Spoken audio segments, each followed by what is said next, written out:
ही दिए और हट गया। आरंभ करो और जारी रखो, इसी विचारधारा के प्रति हम जुड़े और साईं बाबा ने हमें आशीर्वाद दिया जीवन में बदलाव लाने के लिए।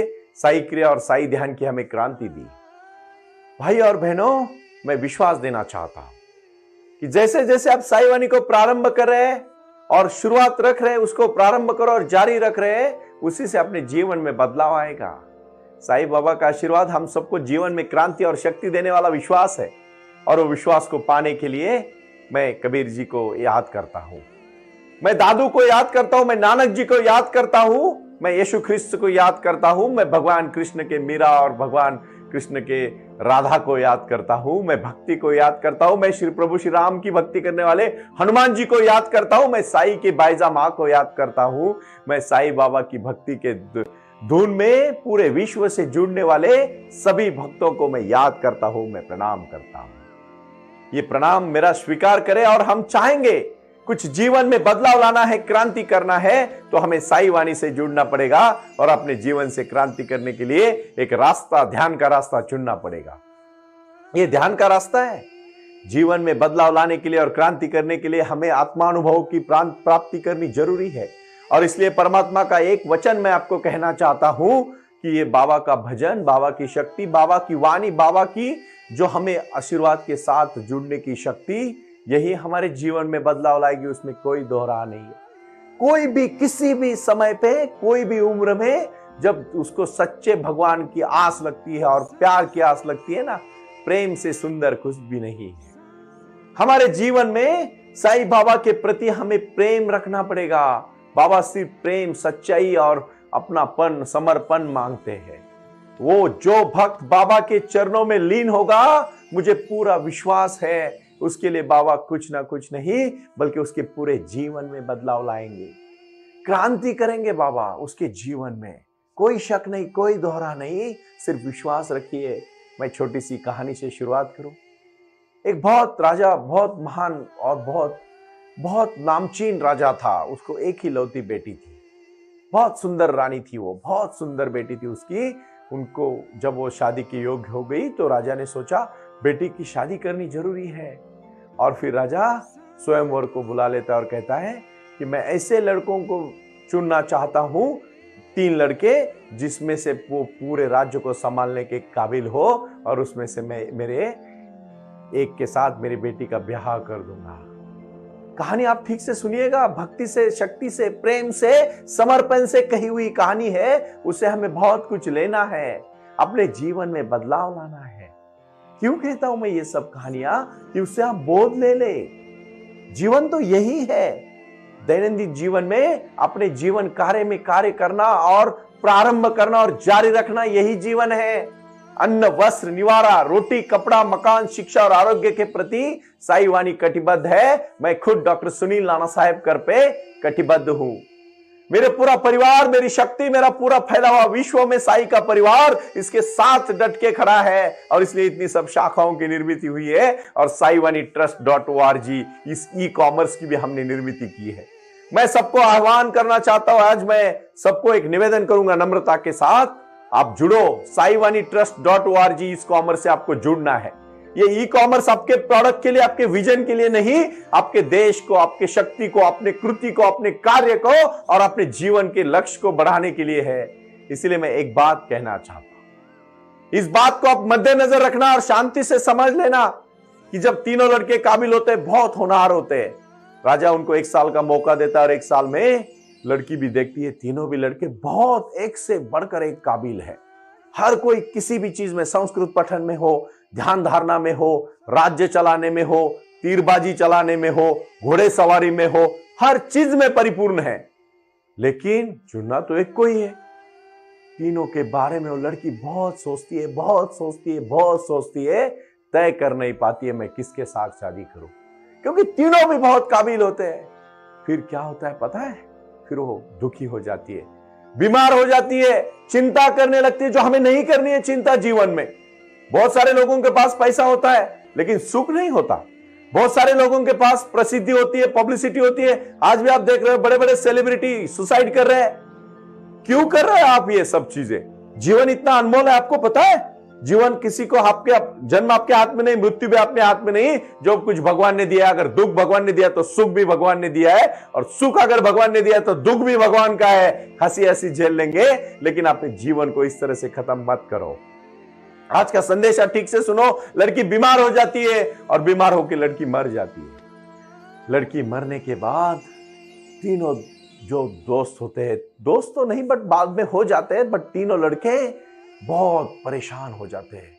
उनके जिंदगी का लक्ष्य उनको समझ में नहीं आता, और फिर वो उसको जलाने के बाद, जहां उस लड़की को जलाया था उसी एरिया में, उसी मरघट में एक लड़का पूरी जिंदगी वही बैठा रहता है। दूसरा लड़का पागल होके परेशान होके निकल जाता है, सैर करने के लिए निकल जाता है, प्रवास के लिए निकल जाता है बाहर, पूरे विश्व का भ्रमण करने का सोचता है, और घूमते घूमते घूमते घूमते एक जगह पे चला आता है। एक आश्रम में चला जाता है। तो वहां का आश्रम का जो पुजारी होता है, उसके साथ शाम को खाना खाने सब बैठते हैं। तो उसका बेटा उसको बहुत तंग करता है, तो उसको बेटे को उठाता है और अपने जहां खाना बनाया था उस चूल्हे में उसको डाल देता है। तो लड़के को बहुत गुस्सा आता है। वो बोलता है, मैंने बहुत बहुत बहुत बुरी चीजें देखी, लेकिन इतनी बुरी चीज नहीं देखी कि कोई अपने बेटे को गुस्से से चूल्हे में डाल दे। तो वो बहुत गुस्सा हो जाता है। फिर वो इंसान हंसता है और बोलता है, तू चिंता मत कर।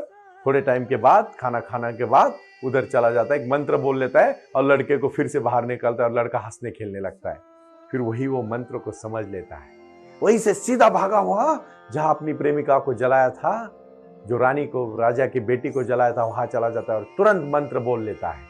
जैसे ही मंत्र बोल लेता है, वो लड़की, वो रानी, राजा की बेटी पूरी जिंदा हो जाती है। और तीसरा एक चीज करता रहता है, कुछ भी नहीं, उसका एक ही काम होता है। तीसरे का काम समझ रहे मैं क्या बोल रहा हूं? पहला करता है उधर ही बैठा रहता है, दूसरे का काम होता है वो घूमते रहता है, और तीसरा सिर्फ और सिर्फ एक कार्य करता रहता है, राजा के साथ, राजा को बैठ के राजा की सेवा करता रहता है। पूरी राजा की सेवा करता रहता है, बाकी कुछ नहीं करता है। तीनों के पास आके लड़की देखती है कि तीनों भी फिर से काबिल है। फिर वही प्रश्न उसके सामने आता है कि क्या हो रहा है, ये क्या हो रहा है, मैं किसको चुनूं? लेकिन उस समय वो शान से कह सकती है और कहती है, क्या कहती है आप ठीक से सुनिएगा। वो कहती है, जिसने मुझे जिंदा किया वो मेरा पिता के समान है, जिसने मैं जाने के बाद मेरे पिताजी का ख्याल किया वो मेरे भाई के समान है, पुत्र का कार्य उसने किया, और जो मेरे लिए मेरे कब्र के पास बैठा रहा, मेरी धुन में गाता रहा, मेरी धुन में जीता रहा, मेरे लिए ही सब कुछ करता रहा। अपना अपना जीवन जीते समय मैं ही उसके जीवन में 24 घंटे मैं उन्हीं के साथ थी, जो 365 दिन मैं उन्हीं के साथ थी। वो मेरा सच्चा पति हो सकता है। और फिर वो उसके गले में माला डाल देती है। कहने का मतलब आप ठीक से सुनिएगा, सेवा हो सकती है, लेकिन भक्ति बहुत अप्रतिम होती है, और उसी को, भक्ति को बाबा प्रसन्न होते हैं जो 24 घंटा साईं बाबा की विचारधारा के साथ, उनके आशीर्वाद के साथ, उनके राह पर चलने का कार्य करेगा। वही इंसान बड़ा हो सकता है, दूसरा कोई बड़ा नहीं हो सकता।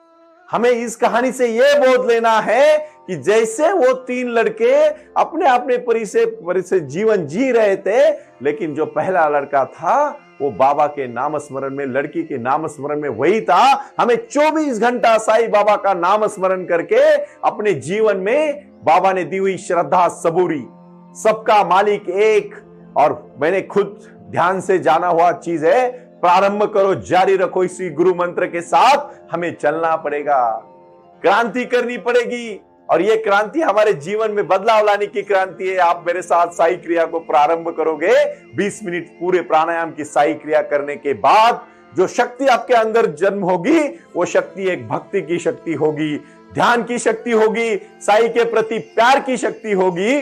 और भाई और बहनों, मैं विश्वास देना चाहता हूं, इसके बाद आप जो शक्ति पाओगे वो अपनी ध्यान, साई ध्यान की शक्ति होगी। मैं कहना चाहता हूं, यहां कुछ कर गुजरने के लिए मौसम नहीं, मन चाहिए, साधन तो जुट जाएंगे, संकल्प का धन चाहिए, और ये संकल्प का धन है शक्ति और भक्ति की क्रांति। उठो, जागो, और तब तक मत रुको जब तक ध्यान को नहीं पा लेते, साईं बाबा ने अपने जीवन में पूरी क्रांति की। ये भक्तों के लिए जो भी श्रद्धा रखी, उन्होंने हर एक भक्त के प्रति बहुत सजगता के साथ जीवन जिया। हर एक की समस्या को अपनी समस्या समझी और उनके समस्या दूर करने के लिए बाबा ने कुछ चमत्कार दिखाए। और आज हमारे ध्यान के चमत्कार है, जैसे इंसान प्राणायाम साई क्रिया करता है, उसी की व्याधियां दूर हो जाती है। वो बाबा की शक्ति है। ध्यान करने से वो स्थिर हो जाता है और हर कार्य में एकाग्र होकर लक्ष्य देके अपने लक्ष्य तक पहुंच जाता है। वो बाबा की भक्ति की शक्ति है, बाबा के ध्यान की शक्ति है। इसलिए मैं आज इतना ही आखिरी में कहना चाहता हूं, उठो, करो, जागो, साई का ध्यान, साई की प्रार्थना। और शिरडी में आप आना चाहते हो, हमसे संपर्क करें। 9604050607 से लेके नीचे दी हुई डिस्क्रिप्शंस में आपको नंबर मिलेंगे। हमारे साई वाणी ट्रस्ट से संपर्क करके, ये ध्यान का माध्यम है, ये मार्ग है। और जो पूना में साई आंगन की जो हमने निर्मित की है, वहां मेडिटेशन के लिए आपको आना पड़ेगा। ये भक्ति की जो साधना मैं आपके सामने करना चाहता हूं, अभ्यास प्रकट करना पड़ेगा। दिन रात आपको मेहनत करके अभ्यास के साथ जुड़ना पड़ेगा, तभी तो आप जीवन तक पहुंच सकते हो, वरना नहीं पहुंच सकते। भक्ति का मार्ग बहुत ही आसान मार्ग है, लेकिन ध्यान का मार्ग थोड़ा कठिन है, लेकिन नामुमकिन नहीं है। कठिन जरूर है, मैं कहना चाहता हूं। कुछ जीवन के प्रति बहुत सजग रहना पड़ेगा। क्या खा रहे हो, क्या पी रहे हो, कैसे जी रहे हो, क्या लक्ष्य रख रहे हो, इसी से जीवन बनेगा। और इसीलिए मैं क्रांति करना अगर चाहते हो तो साई वाणी से जुड़ना है, तो आज ही प्रारंभ करो और उसको जारी रखो कि मुझे साई की भक्ति करनी है। 65 फुट की बाबा की बनी हुई मूर्ति, ये बहुत असाधारण शक्ति की प्रतिमा है।